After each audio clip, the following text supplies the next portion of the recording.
నమస్తే వీధుని స్వాగతం లక్ష్యం సమాజయుతం దీని మీ సురేష్ దండు బులెటిన్ల ముఖ్యాంశాలు కరోనా కట్టడిలో మంచి ఫలితాలను సాధించిన కర్ణాటక ప్రభుత్వం రెస్టారెంట్లు పబ్బులు బార్లకు అనుమతుల జారీ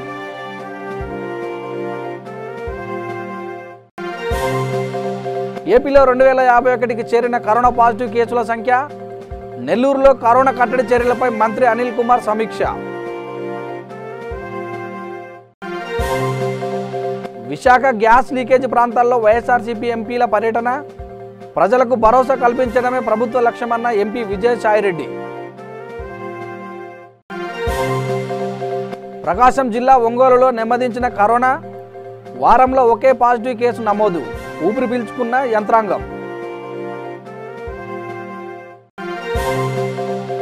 కర్నూలు జిల్లాలో కొనసాగుతున్న కేంద్ర బృందం పర్యటన రెడ్ జోన్ ప్రాంతాల పరిస్థితిని స్వయంగా పరిశీలించిన అధికారులు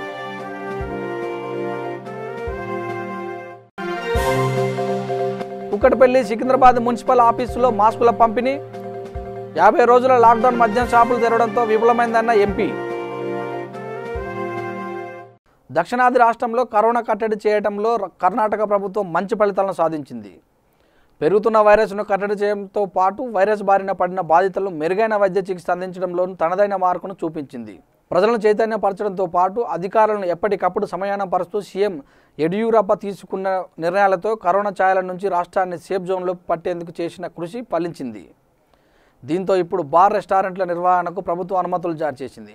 మే 17 వరకు టేక్ అవే రూపంలో మాత్రం రెస్టారెంట్లు పబ్బులు బార్లకు రిటైల్ ధరలను విక్రయించడానికి కర్ణాటక ప్రభుత్వం అనుమతి ఇచ్చింది.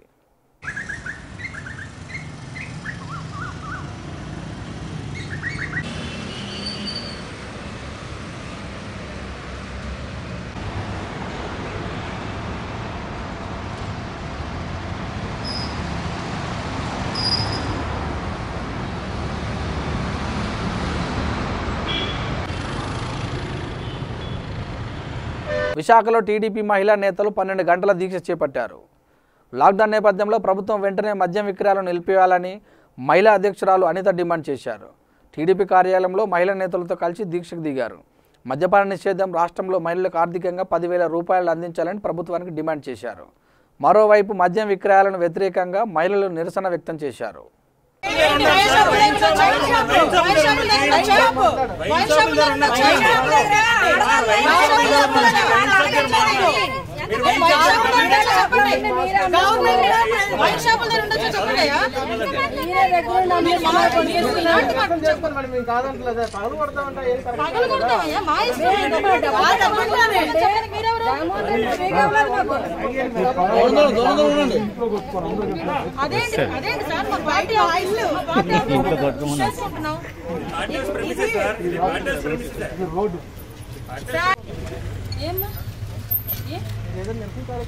అలా కాదమ్మా నిరసన ఈ రకంగా చేయలేదు.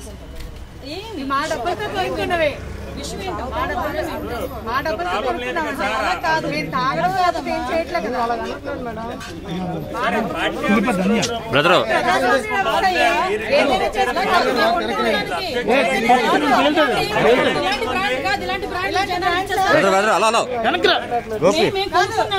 ఇష్టం పగలు కొట్టుకుంటాము మేము తెలుసుకుంటాం.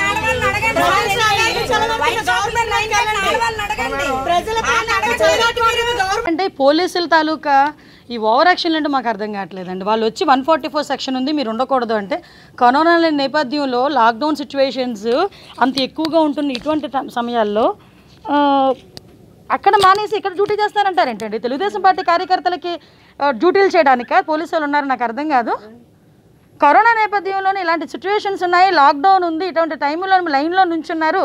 ఎండలు కనుక వాననక అక్కడేమో కల్తీ మద్యం తాగడానికి లైన్లో నుంచొని ఆరోగ్యాలన్నీ పాడు చేసుకుంటుంటే వాళ్ళ దగ్గరికి వెళ్ళి వాళ్ళని సముదాయించడం మానేసి మా దగ్గరకు వచ్చి మమ్మల్ని అరెస్టులు చేస్తాము, అలా చేస్తాము, ఇలా చేస్తామని బెదిరించినాయండి.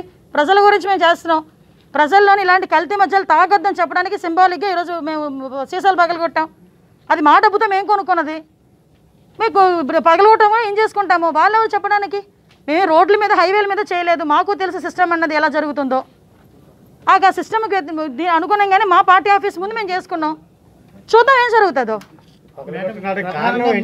పగలగొట్టడానికి కారణం ఇటువంటి సిచ్యువేషన్స్లో లాక్డౌన్ సిచ్యువేషన్స్లో మద్యం షాపులు ముయ్యాలి. ఒకటి మద్యం షాపుల్లో కూడా లోకల్ బ్రాండ్స్ ఏదైతే ఉన్నాయో అవన్నీ కూడా కల్తీ మద్యం.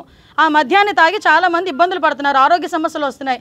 అటువంటి తాగొద్దు, అటువంటి వాటిని ముయ్యాలి అని చెప్పి సింబాలిక్గా ఈరోజు మేము సీసాలు పగలగొట్టడం జరిగింది. మేడం, ప్రధానంగా మీరు తక్షణం మూసివేయాలి. లాక్డౌన్ సిచ్యువేషన్లో ఉన్న మద్యం షాపుల్ని తక్షణం మూసేయాలి. వాళ్ళు ఏదైతే దశల వారీగా చేస్తారన్న మద్యపాన నిషేధాన్ని ఇప్పటి నుంచి అమలుపరచాలి. విశాఖ గ్యాస్ లీకేజీ ప్రభావిత ప్రాంతాల్లో పరిస్థితిపై రాష్ట్ర ప్రభుత్వం ఎప్పటికప్పుడు సమీక్ష చేపడుతుంది. దీనిలో భాగంగానే గ్యాస్ లీకేజీ ప్రాంతాల్లో మంత్రులు, వైఎస్ఆర్సీపీ ఎంపీలు పర్యటించారు. ఈ సందర్భంగా పార్టీ రాజ్యసభ సభ్యులు విజయసాయిరెడ్డి మాట్లాడుతూ ప్రజలకు భరోసా కల్పించడమే ప్రభుత్వ లక్ష్యమన్నారు. గ్రామాల్లో పరిస్థితి పూర్తిగా అదుపులోకి వచ్చిందని తెలిపారు. గ్యాస్ లీకేజీ ఘటన వల్ల ప్రజలకు ఎలాంటి భయాందోళనకు గురి కాకూడదని, ప్రతి ఒక్కరికి ప్రభుత్వం అండగా ఉంటుందని భరోసా ఇచ్చారు. ఏ చరిత్రలో ఏ ముఖ్యమంత్రి కూడా ₹1 కోటి పరిహారం ఎక్కడ అనౌన్స్ చేయాల, ఎవరు కూడా అనౌన్స్ చేయని విధంగా ఒక కనీ ఎరగని రీతిలో ఆయన ప్రజలకు సహకారం అందిస్తున్నారు, మంచి పరిపాలన అందిస్తున్నారు.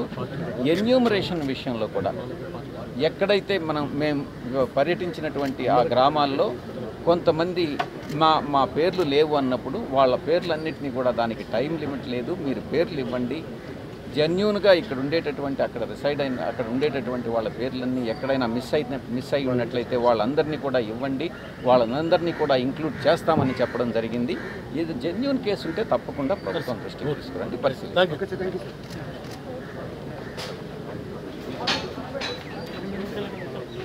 ప్రకాశం జిల్లా ఒంగోలులో కరోనా కొద్దిగా శాంతించింది. వైరస్ వ్యాప్తి నెమ్మదించింది. వారంలో ఒకే ఒక్క పాజిటివ్ కేసు నమోదైంది. రోజు 100ల సంఖ్యలో ఫలితాలు వస్తుండగా అన్ని నెగిటివ్లే ఉంటున్నాయి. మరోవైపు జిల్లాలో వైరస్ బారిన పడిన 61 మందిలో ఇప్పటికే 50 మంది కోలుకొని ఆసుపత్రుల నుంచి ఇళ్లకు వెళ్లారు. మంగళవారం మరో 2 డిశ్చార్జ్ చేశారు. గుడ్లూరుకు చెందిన ఈ 2 పూర్తిగా కోలుకోగా వీరికి తిరిగి పరీక్షలు చేయించారు. అందులో నెగిటివ్ ఫలితాలు రావడంతో ఇళ్లకు పంపారు.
చేయడం జరిగింది. మన జిల్లాలో మొత్తం 60 కేసులు మన హాస్పిటల్లో నమోదయ్యాయి పాజిటివ్గా. ఒక కేసు నెల్లూరులో అయింది. సో 60 కేసుల్లో కానీ మనం 59 కేసులు డిశ్చార్జ్ చేయడం జరిగింది. ఒక్క పేషెంట్ మాత్రమే మిగిలి ఉన్నారు. సో ఆ పేషెంట్ కూడా బాగా కోలుకుంటున్నాడు. ఆయన కూడా త్వరలో డిశ్చార్జ్ చేయడం జరుగుతుంది. అందరూ కూడా కోవిడ్ పాజిటివ్ అయిన పేషెంట్లు కూడా ఎవరు ఇబ్బంది పడకుండా వాళ్ళు బాగా కోలుకొని మాతో బాగా సహకరించి ట్రీట్మెంట్కు సో అన్ని విధాల బాగా సహకరించి పూర్తిగా కోలుకొని ఇంటికి వెళ్ళారు. అందుకు బాగా సంతోషంగా ఉంది. మా వైద్య బృందం, మా ఆసుపత్రి సిబ్బంది, మా అడ్మినిస్ట్రేటివ్ సిబ్బంది అందరూ కూడా సహకరించి పేషెంట్స్ ట్రీట్మెంట్ ఇవ్వడంలో అన్ని రకాల ముందుండి మాకు సహకారం అందించారు. సో ప్రతి ఒక్కరు నేను కొత్తగా తెలియజేస్తున్నాను. అయితే ఇప్పుడు మనకు 60 కేసులు మన ఆసుపత్రిలో పాజిటివ్ వచ్చిన నేపథ్యంలో 59 మంది డిశ్చార్జ్ అయ్యారు. ఒక పేషెంట్ మాత్రం మిగిలినారు. ముందు మనకు ఎలాంటి పాజిటివ్ కేసులు రాకుండా మన జిల్లాలో మొత్తం కరోనా నుంచి మనం విముక్తి అయ్యేలా కావాలని కోరుకుంటున్నాను. Thank you very much. ఇప్పుడు ప్రకాశం జిల్లా వ్యాప్తంగా దాదాపు 61 కేసులు నమోదైనాయి మాట అందరికీ తెలిసిందే. సో దాంట్లో 60 మంది మన రిమ్స్ హాస్పిటల్లో ఉన్నారు. ఆ రిమ్స్ హాస్పిటల్లో అందరికి కూడా చక్కగా వైద్యం చేసి అందరికి కూడా సంపూర్ణ ఆరోగ్యంతో వాళ్ళని ఇంటికి డిశ్చార్జ్ చేయడం జరిగింది. దాంట్లో ఒక పేషెంట్ మాత్రం ఒక రిపోర్ట్ కోసం, కేవలం ఒక రిపోర్ట్ కోసమే వెయిట్ చేస్తున్నారు. సో ఇది ఇంతటితో ఆగిందంటే ఇది మా దిగ్విజయమే అనుకోవచ్చు. ఒకవేళ ఇది ఇంకా కేసులు నమోదైతే మాత్రం మాకు పూర్తిగా ప్రాక్టీస్ అయినట్లు లెక్క. అండ్ ఎంత దారుణమైన సిచ్యువేషన్కైనా కానీ మా టీము, మా హాస్పిటల్ సిబ్బంది అందరూ కూడా సన్నాహం రెడీగా ఉన్నారు. సో ఇప్పుడు ఇంకా కొన్ని రిపోర్ట్స్ రావాల్సినవి ఉన్నాయి. దాదాపు ఒక 200 చిల్లర దాకా రిపోర్ట్స్ రావాలి, అవి ఫీల్డ్ శాంపిల్స్. అవి వచ్చిన తర్వాత దాంట్లో ఏమైనా ఫ్రెష్ కేసెస్ వస్తాయేమో చూడాలి. కానీ వీలైనంత వరకు గత వారం రోజుల నుంచి చూసుకుంటే పాజిటివ్ కేసెస్ నమోదు అవటం అనేది లేదు. సో కొత్త రిపోర్ట్స్ ఏమైనా వస్తాయేమో వెయిట్ చేయాలి. ఏమొచ్చినా కానీ మా హాస్పిటల్ సిబ్బంది అంతా కూడా పూర్తిగా సన్నద్ధంగా ఉన్నాం హ్యాండిల్ చేయడానికి. ఏపీలో కరోనా కేసుల సంఖ్య వేగంగా పుంజుకుంటుంది. ఇవాళ కొత్తగా 33 కేసులు నమోదయ్యాయి. చిత్తూరులో 10, తూర్పుగోదావరి జిల్లాలో 1, కృష్ణాలో 4, కర్నూలులో 9, నెల్లూరు 9 కేసులు నమోదయ్యాయి. దీంతో ఏపీలో మొత్తం కరోనా పాజిటివ్ కేసుల సంఖ్య 2051 చేరింది. ఇందులో 1056 మంది డిశ్చార్జ్ అయ్యారు, 46 మంది చనిపోయారు. నెల్లూరు జిల్లాలో కరోనా తగ్గుముఖం పడుతుందని భావిస్తున్న తరుణంలో పాజిటివ్ కేసులు నమోదు కావడంతో ఆందోళన కలిగిస్తుంది. జిల్లా వ్యాప్తంగా తాజా కేసులతో కలిపి మొత్తం 100కు చేరుకుంది. దీంతో అధికారులతో మంత్రి అనిల్ కుమార్ సమావేశమై తీసుకోవాల్సిన చర్యలపై చర్చించారు. ఏదైతే డిశ్చార్జ్ రేషియోతో పోల్చుకుంటే కేసులు కూడా మనకి రోజు మార్చి రోజు 1-6 తప్ప మ్యాక్సిమం జిల్లాలో ఎక్కువ శాతం మనకి ఏ క్లస్టర్స్లో తగ్గుతూ 1-6 క్లస్టర్స్లో తప్ప అన్ని దగ్గరలో కూడా తగ్గుతూ ఉన్నాయి.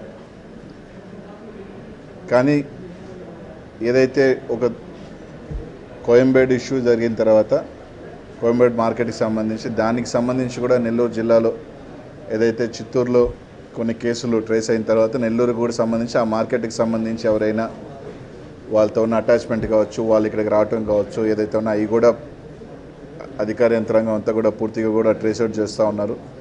వాటిలందరినీ కూడా నిన్న మార్కెట్లోంచి కూడా టెస్టింగ్ అంతా కూడా స్టార్ట్ చేయడం జరిగింది. సో ప్రతి ఒక్కటి కూడా ఎక్కడా కూడా ఒక చిన్న ఇది కూడా లేకుండా కూడా జాగ్రత్తలు తీసుకుంటూ ఉన్నారు.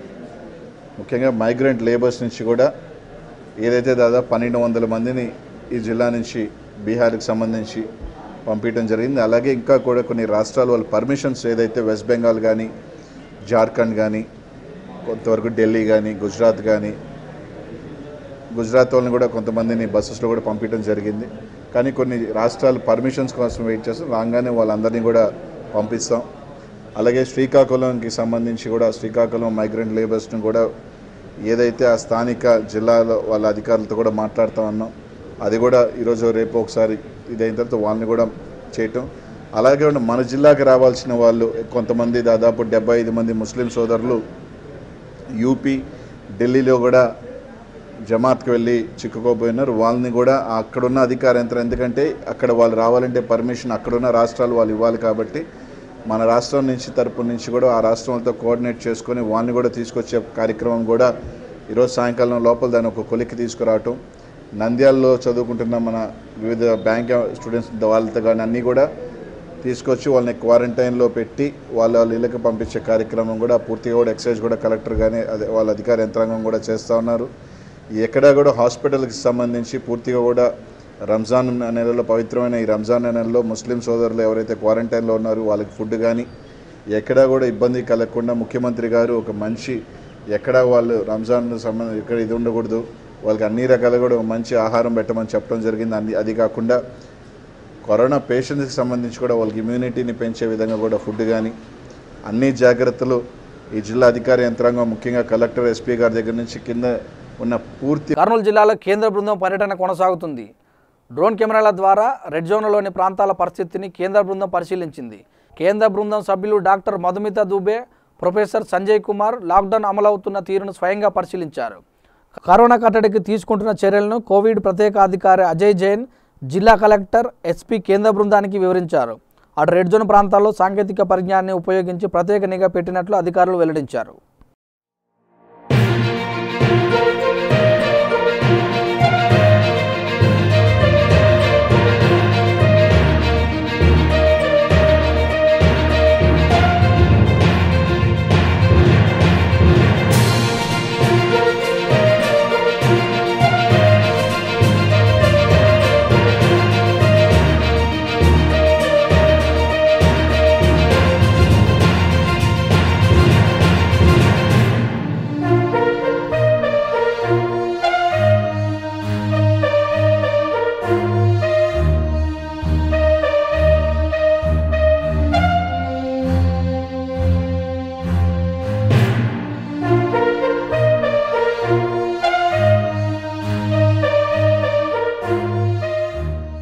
కూకట్పల్లి మున్సిపల్ జోనల్ ఆఫీస్ మరియు సికింద్రాబాద్ జోనల్ కార్యాలయంలో Malkajgiri Congress party MP Revanth Reddy zonal కమిషనర్లకు మమతా శ్రీనివాసరెడ్డికి 35 లక్షల విలువైన మాస్కులు పంపిణీ చేశారు. ఈ సందర్భంగా రేవంత్ రెడ్డి మాట్లాడుతూ 50 రోజుల పాటు స్వీయ నిర్బంధం పాటించి ఇళ్లకే పరిమితమైన వ్రతాన్ని మద్యం దుకాణాలు తెరిచి వ్రతభంగం కల్పించారని ఆరోపించారు. లాక్డౌన్ సమయంలో కేసులు లేక నష్టపోయారని న్యాయవాదులకు 10,000 ఇస్తున్న ప్రభుత్వం వైద్యులు, పోలీసులు, పారిశుద్ధ్య కార్మికులతో సమానంగా పనిచేస్తూ సమాచారం సేకరించి ప్రజలకు సేవ చేస్తున్న పాత్రికేయులకు కూడా నెలకు 10,000 చొప్పున 6 నెలల పాటు ఇవ్వాలని డిమాండ్ చేశారు. అన్నికనే ఉన్నాయి, వాళ్ళందరూ కూడా బాధ్యత తీసుకొని ఇవి అందించాల్సిన అవసరం ఉన్నది. ఎవరికో పోయి చెక్కులు ఇస్తే ఎవరు తీసుకుంటారో ఎక్కడ పోతున్నాయో లెక్కలు తెలుస్తలేదు. వాటి లెక్కలు మళ్ళీ చెప్తా. ఇప్పుడు మాత్రం కనీసం N95 మాస్కులు వీలైనంత మేరకు ప్రభుత్వం తరఫున కరోనా ఈ కాలంలో పనిచేస్తున్న ప్రతి వారికి చేరే విధంగా బాధ్యత తీసుకోవాలి. కాంగ్రెస్ పార్టీ బాధ్యత తీసుకున్నది. ఇంకా భవిష్యత్తులో ఎవరికైనా అవసరమైతే కూడా వాళ్ళకు కూడా మేము అందించే ప్రయత్నం చేస్తాం. మొన్న ముఖ్యమంత్రి గారు 10,000 మంది న్యాయవాదులకు కోర్టులు బంద్ ఉన్నాయి కాబట్టి ఆర్థిక సహాయం చేసిన అని చెప్పిండు. ఇవాళ నేను ఈ రాష్ట్ర ముఖ్యమంత్రిని డిమాండ్ చేస్తున్నా. తెలంగాణ ఉద్యమంలో అత్యంత కీలక పాత్ర పోషించింది పాత్రికేయులు. ఇవాళ జర్నలిస్టులకు జీతాలు లేవు, ఇంటికాడ పరిస్థితి లేదు. ఎంతోమంది పేద జర్నలిస్టులు ఉన్నారు. ప్రతి జర్నలిస్టుకు ఈ 4-5 నెలలు నెలకు 10,000 చొప్పున రాష్ట్ర ప్రభుత్వం ఇవ్వాల్సిన అవసరం ఉన్నది. కేసీఆర్ ఏమి ఇంతకెళ్ళి ఇచ్చేది లేదు. దాదాపుగా 2-3 వేల కోట్ల రూపాయలు రాష్ట్ర ప్రభుత్వానికి దాతలు ముందుకు వచ్చి ఉదారంగా ముఖ్యమంత్రి సహాయ నిధికి ఇచ్చిండ్రు. ఇవాళ న్యాయవాదులకు ఇచ్చిన మీరు జర్నలిస్టులకు ఎందుకు ఇస్తలేరని నేను అడుగుతున్నా. ఇవాళ సమాజంలో రాత్రింబవళ్ళు కనీసం లాయర్లైనా 10 గంటలకు పోతే 5 గంటలకు ఇంటికి వస్తారు. జర్నలిస్టులకు ఎవరికి ఏమైనా అర్ధరాత్రి లేదు, అపరాత్రి లేదు, తినలేదో తెలియదు. అలాంటి పరిస్థితుల్లో వాళ్ళు సేవలు అందిస్తున్నారు, అత్యవసర సేవలని. కాబట్టి రాష్ట్ర ప్రభుత్వాన్ని డిమాండ్ చేస్తున్నా, ఖచ్చితంగా ప్రతి జర్నలిస్టుకు కనీసం నెలకు 10,000 చొప్పున ఒక 6 నెలలు ఆర్థిక సహాయాన్ని అందించాల్సిన అవసరం ఉంది. బహిరంగంగా జర్నలిస్టుల ఆర్థిక సహాయం విషయంలో ముఖ్యమంత్రి గారికి నేను స్వయంగా లేఖ రాస్తా, ప్రధానమంత్రి గారికి కూడా లేఖ రాస్తా. ఎందుకంటే వ్యక్తులు ఆదుకుంటే సరిపోదు, రాష్ట్ర ప్రభుత్వాలే ముందుకు రావాలి. ఎవరైతే వ్యాపారవేత్తలు ఉన్నారో 100,000 కోట్ల రూపాయలు ప్రధానమంత్రి సహాయ నిధికి, ముఖ్యమంత్రి సహాయ నిధికి సహాయాన్ని అందించారు. రాష్ట్ర ప్రభుత్వ ఆదాయం నుంచి మేము ఇవ్వమనడం లేదు. ఎవరైతే దాతలు ముందుకు వచ్చి మీకు ఉదారంగా 100 కోట్ల రూపాయలు మీకు ఇచ్చినో అందులోకి వెళ్ళి కొంత ఈ జర్నలిస్టులను ఆదుకోవడానికి ఉపయోగించాల్సిన అవసరం ఉన్నది. వీటన్నిటిని కూడా దృష్టిలో పెట్టుకొని రాష్ట్ర ప్రభుత్వం నిర్ణయం తీసుకోవాలి. ఈరోజు ముఖ్యమంత్రి గారు కరోనా ప్రబలడానికి ఆయననే కారణం. భారీ మూల్యం టీఆర్ఎస్ చెల్లించాల్సి ఉంటుంది. ఇన్ని రోజులు మేము కరోనా సందర్భంగా రాజకీయ అంశాలు ప్రస్తావించాలని అనుకోలేదు. కానీ కేసీఆర్ యొక్క స్వార్థాన్ని చూసిన తర్వాత కాంగ్రెస్ పార్టీ స్పష్టమైన కార్యాచరణతో ముందుకెళ్లాలనుకుంటుంది. కేసీఆర్ నిర్లక్ష్యంతో విస్తరిస్తున్న కరోనాను అడ్డుకోవడానికి మొట్టమొదట ప్రభుత్వం మీదనే ఒత్తిడి తీసుకురావాలి. ఆ కార్యక్రమాన్ని కూడా కాంగ్రెస్ పార్టీ తీసుకుంటుంది. తొందరలోనే కార్యాచరణ ప్రకటించి భవిష్యత్తులో ముందుకెళ్లడం జరుగుతుంది. సంగారెడ్డి జిల్లా కొండపూర్ మండలం మాలక్పూర్ గ్రామ శివారులో రోడ్డు ప్రమాదం సంభవించింది. అతివేగంగా వచ్చిన ఓ ద్విచక్ర వాహనం బలంగా డివైడర్ను ఢీకొట్టింది. ఈ ఘటనలో ఒకరు అక్కడే మృతి చెందగా మరొకరికి తీవ్ర గాయాలయ్యాయి. సంఘటన స్థలాన్ని చేరుకున్న పోలీసులు మృతదేహాలను సంగారెడ్డి ప్రభుత్వ ఆసుపత్రికి తరలించారు. మృతుల వివరాలు ఇంకా తెలియాల్సి ఉంది.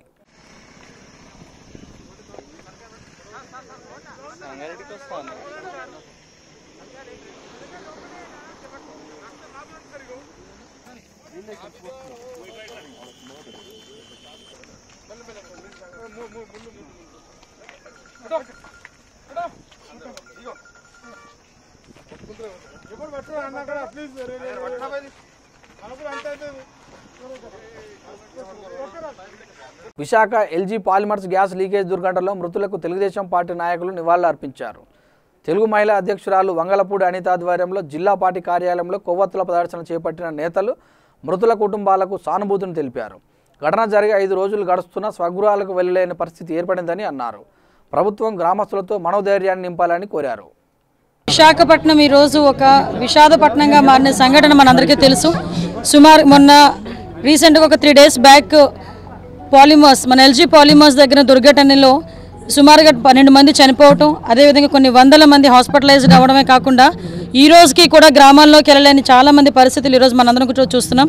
వాళ్ళందరికీ కూడా సంఘీభావంగా చనిపోయిన వాళ్ళకి సంతాపంగా, క్షతగాత్రులు ఎవరైతే ఉన్నారో వాళ్ళందరికీ కూడా సంఘీభావంగా మేము ఉన్నామని ఒక భరోసా ఇవ్వడానికి ఈరోజు ఈ కొవ్వొత్తులో సంతాపం అనేది మేము ఈరోజు పెట్టడం జరిగిందండి. దానికి విచ్చేసిన పెద్దలందరూ కూడా మన ఎమ్మెల్సీ రామారావు గారు కానీ, శ్రీనివాస్ గారు కానీ, మాజీ ఎమ్మెల్యే శ్రీనివాస్ గారు కానీ, అదేవిధంగా మహిళా మనులందరికీ కూడా ధన్యవాదాలు తెలియజేసుకుంటున్నాం. ఎందుకంటే కోవిడ్-19 ఉన్నప్పటికీ కూడా మనం అందరి తరపున వాళ్ళందరికీ కూడా సహాయం చేయాలి. ఇటువంటి సమయంలో వాళ్ళందరూ కూడా దూరంగా చుట్టుకొక్కలు పుట్టకొక్కలు అయిపోయిన సందర్భం.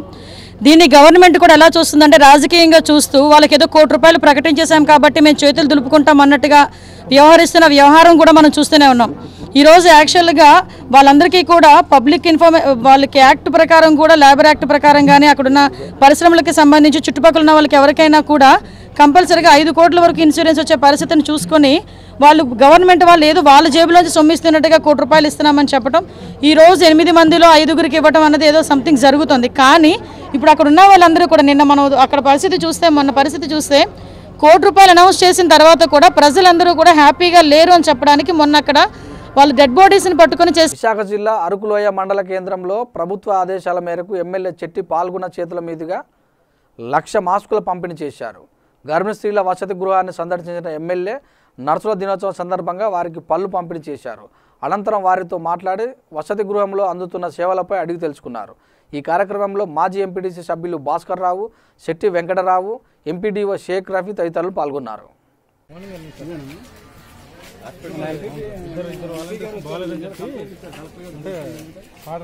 ఎంపీ గారికి ఏ విధంగా సమాధానం చెప్తామా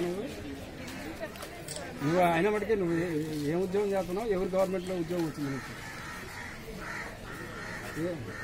ఏమని నువ్వు జాయిన్ అయిపోవాలి, నువ్వు అటు నువ్వు అటు అందుకోమ్మా, నువ్వు ఇటు అందుకో. సరే అన్న ఒకసారి చూడండి అన్న. అన్న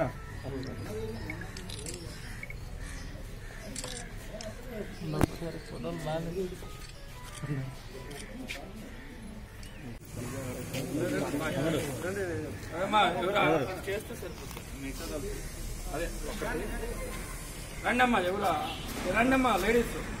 3,412 అంటే 214 ఇవ్వాలి. 214 నీకు కదలప్పుడు కాదు కదమ్మా,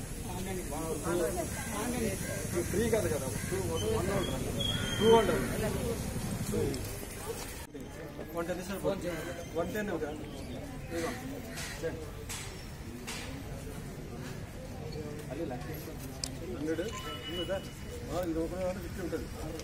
సార్ పట్టుకోండి సార్.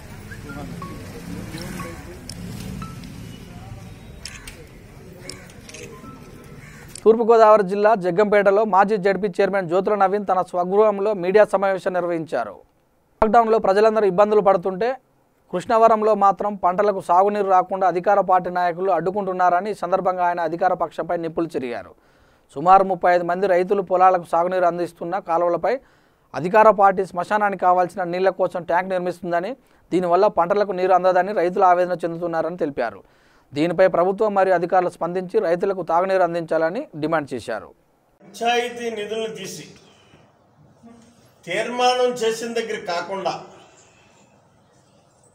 ఇప్పుడు నేను చెప్పినటువంటి ఈ 297/1 సర్వే నంబర్లో పంట కాలువలో దీన్ని RWSJE కట్టిస్తున్నాడు. అంటే ఇరిగేషన్ డిపార్ట్మెంట్ వీళ్ళకి ఏమన్నా ఎన్ఓసి ఇచ్చిందా? లేదు. ఈవేళ ఎస్సీతో ఫైనల్గా మాట్లాడితే పోలీస్ రిపోర్ట్ ఇచ్చామండి, పోలీసులు దాన్ని నిలుదల చేయాలని చెప్పినట్టు వీళ్ళతో రైతులతో. పోలీస్ ఎస్ఐ గారు రైతులతో మాట్లాడినటువంటి విధానం చూస్తే ఆయన దీన్ని అంతటిని కూడా పూర్తిగా వివరంగా తెలుసుకుని మీరు చేసేది మీరు చేసుకోండి, మేము చేసేది ఏముంటుంది, ఇందులో ఇరిగేషన్ వాడు చెయ్యాలి అని చెప్పేసి చేతులు ఎత్తేటి వేళేస్తాయి. అంటే ఇంత వివరంగా నేను చెప్పడానికి గల కారణం ఏంటంటే అధికార పార్టీ వాళ్ళు ఏ విధంగా అధికారాన్ని దుర్వినియోగం చేస్తున్నారో అన్నదానికి ఇది ఒక నిదర్శనం, ఒక వేధింపు చర్యలు.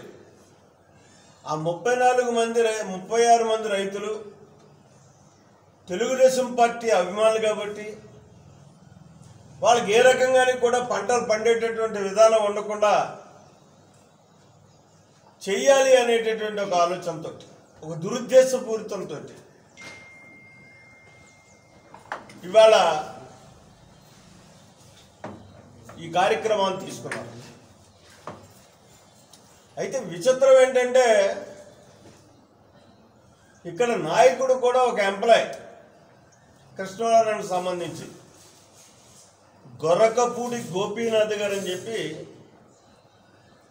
ఎందుకంటే దీన్ని చాలా స్ట్రైట్గా అండర్లైన్ చేసుకోవాలి మనం. ఆయన కోఆపరేటివ్ సెంట్రల్ బ్యాంక్ కాకినాడలో మెయిన్ బ్రాంచ్లో మేనేజర్గా ఉన్నాడు ప్రస్తుతం. ఆయన ఎప్పుడూ ఉద్యోగానికి వెళ్ళరు, నిత్యం రాజకీయం చేస్తూనే ఉంటారు.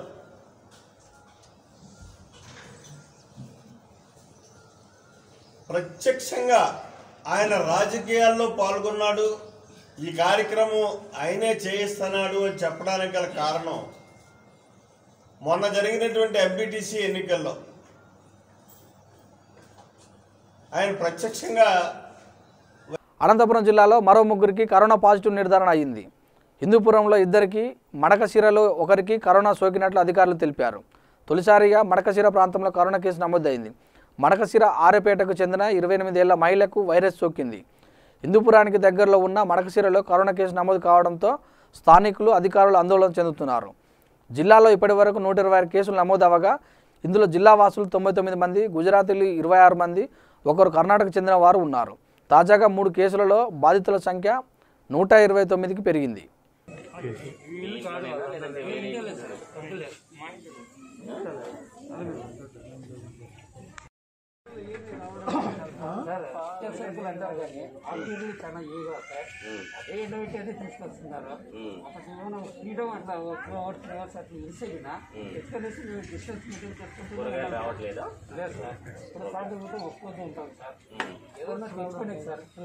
ఏదైనా కానీ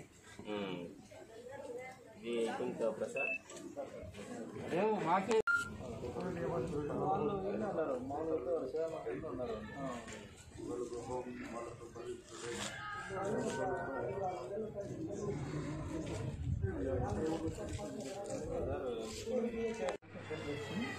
వాళ్ళ చేత మాట్లాడించి మనం ఎవరు బయటకు రాకుండా మనం బాగుంటే అందరం ఇంకా చేయాల్సి మనం చేయాల్సి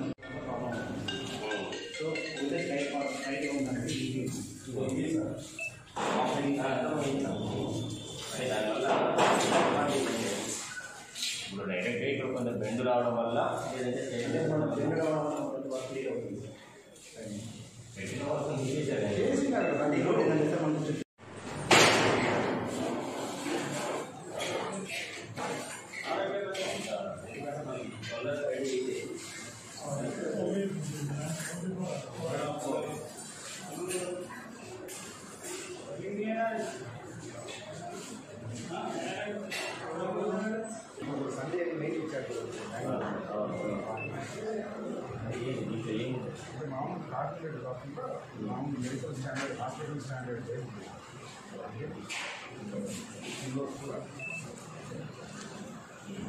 బులెటిన్ ముగించే ముందు ముఖ్యాంశాలు మరోసారి. కరోనా కట్టడిలో మంచి ఫలితాలను సాధించిన కర్ణాటక ప్రభుత్వం. రెస్టారెంట్లు, పబ్బులు, బార్లకు అనుమతుల జారీ.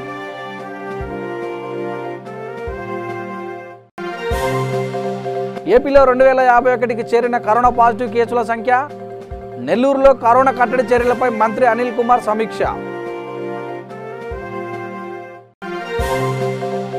విశాఖ గ్యాస్ లీకేజ్ ప్రాంతాల్లో వైఎస్ఆర్సీపీ ఎంపీల పర్యటన.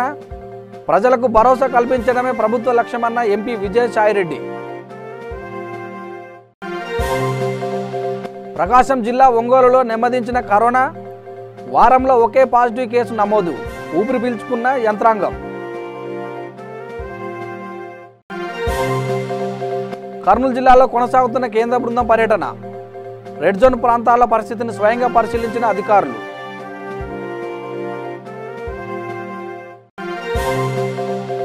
కుక్కటపల్లి సికింద్రాబాద్ మున్సిపల్ ఆఫీసులో మాస్కుల పంపిణీ 50 రోజుల లాక్డౌన్ మద్యం షాపులు తెరవడంతో విఫలమైందన్న ఎంపీ. ఇంతటితో వార్తలు సమాప్తం. చూస్తూనే ఉండే V3 న్యూస్. లక్ష్యం సమాజ హితం.